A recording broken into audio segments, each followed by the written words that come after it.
tayo, parang natatanggap na natin na, pwede silang mag-pair. Matapos ang naging reaksyon ni Gerald Anderson na gusto niyang makatrabaho muli si Kim Chiu, muling umingay ang usapan sa social media tungkol sa posibilidad ng kanilang muling pagtatambal. Sa gitna ng mainit na diskusyon, si Kim Chiu mismo ang nagbigay ng pahayag na lalong nagpainit sa issue. Ayon kay Kim, parang lahat tayo natatanggap na natin na pwede silang mag-pair. Isang pahayag na agad na binigyang kahulugan ng mga netizens. Para sa ilan, ito raw ay senyales ng pagiging bukas ni Kim sa ideya ng tambalan sa antas ng profesionalismo. Anila, malinaw sa tono ng actress na mas matured na siya at mas malinaw na ang pagtingin niya sa trabaho bilang trabaho lamang. Ngunit hindi lahat ay natuwa sa naging pahayag ni Kim. Maraming fans ang hayagang tumutol sa ideya na muli silang magkatrabaho ni Gerald.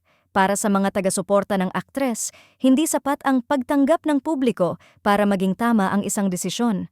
Ayon sa kanila, mas mahalaga pa rin ang kapayapaan ng loob ni Kim kaysa sa anumang proyektong maaaring magdulot muli ng intriga.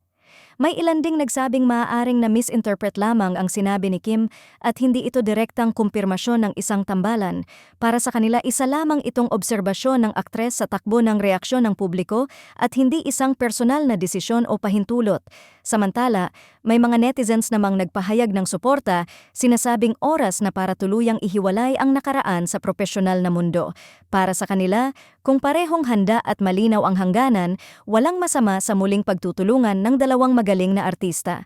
Sa kabila ng magkakaibang opinyon, malinaw na ang simpleng pahayag ni Kim Chiu ay muling nagpaalala kung gaano kalakas ang epekto ng kanyang pangalan at ng nakaraan nila ni Gerald Anderson sa publiko.